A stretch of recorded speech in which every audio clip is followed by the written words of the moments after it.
Nyata laruta saking Gudha Sang Kuru-kulu yen tanamu tusa Sang Sri padang tetrawangan rasane ngatiku sawise aku antuk dawuh pangandikaning Hyang Padawenang. Yo, Dungger, putuku para Pandhawa bagya kemayangan. Tekse bejo kemayangan kelakon nggonku akarya wewangunaning pertapan Saptawarga sejatine dudu kahanan ingkang kadulu. Kabeh kuwi mau mbangun marang rasane pribadi. Banguno marang jiwamu dhewe-dhewe. Yen to sira wis bisa mbangun marang adek-adek ing jati dirimu, sira uga bakal antuk kamukten, Nggir.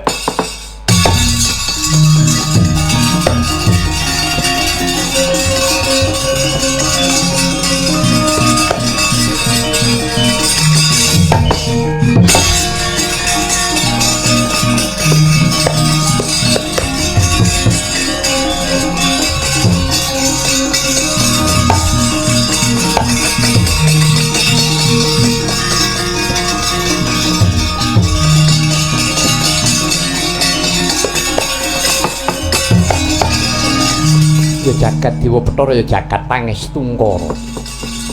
Iki kok dadi ana kahanan aneh nyeleneh kendang kabuncang maruta sapa ki ketibang-ketibang klendang-klendang iki sapa iki?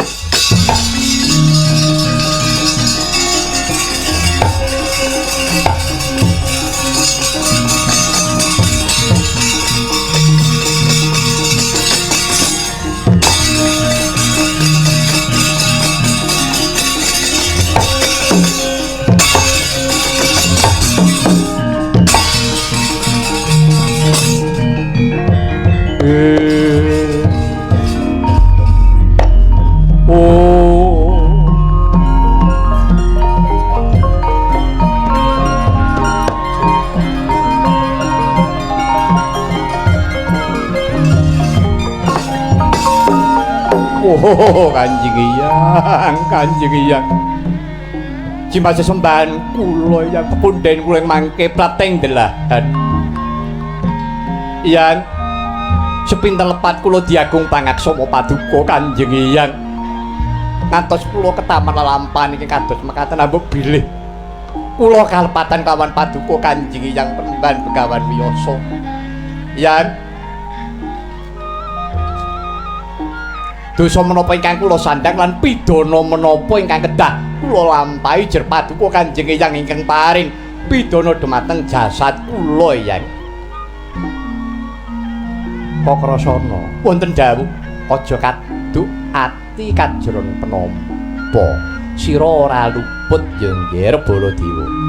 Nadyan jeneng sira iku mau wong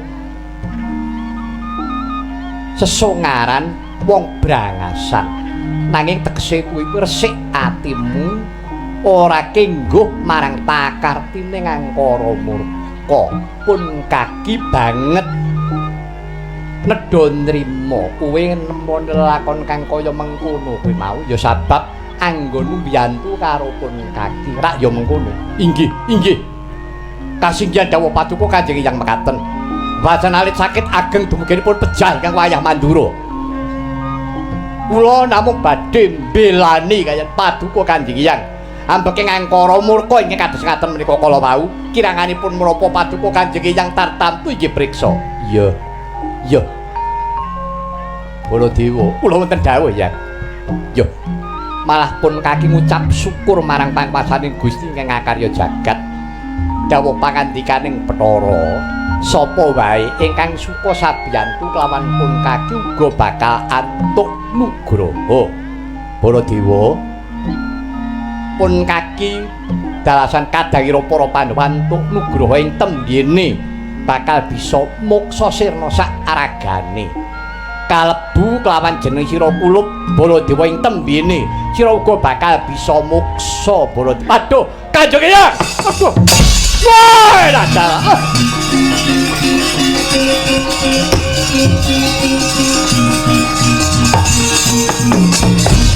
Oh, Kanjeng Hyang. Sesembahan kula yang basan nugraha agung ingkang paduka paringaken dumateng jasad kula ngantos kula ugi kasawaban dumateng wahyu paduka kamulyan paduka Kanjeng yang dalasan kadang-kadang kula para Pandhawa adikku para Pandhawa iki lho Kanjeng Hyang woi lah salah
wah lah dalah Yayi Kresna, Yayi Werkudara, Yayi Arjuna kados pundi Koko Prabu ya piye jerabang kakangku kados pundi Koko Prabu ing sekawit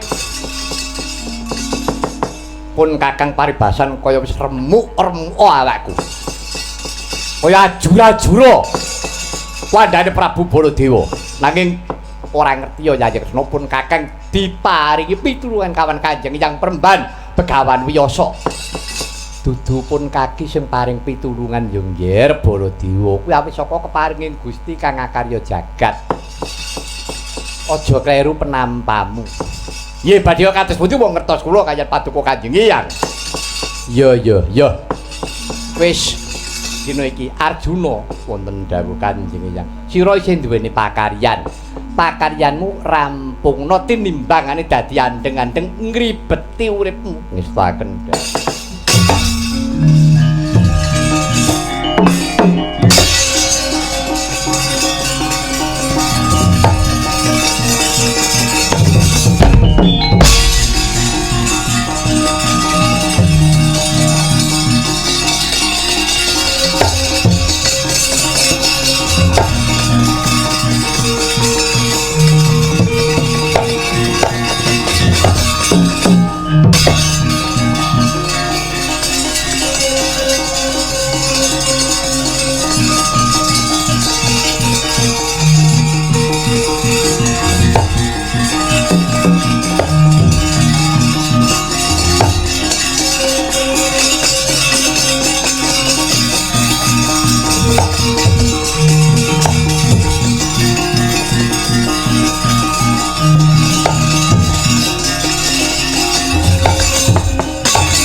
Yaksa Gura Rupari sedeng Narendra Yaksa lelaku kang malaya ingkang iki ana Narendra Yaksa gemprong-gemprong sumbar tak matiya-tiya kowe sapa sumurupa Ratu Ngimoy Mantaka Prabu Danu Kawaca putra swargi Prabu Niwata Kawaca sapa kuwi panengah Pandhawa kekasihku Raden Arjuna ya aku Begawan Ciptaning sing nyirnake bapakmu wah kowe sing tak golek ya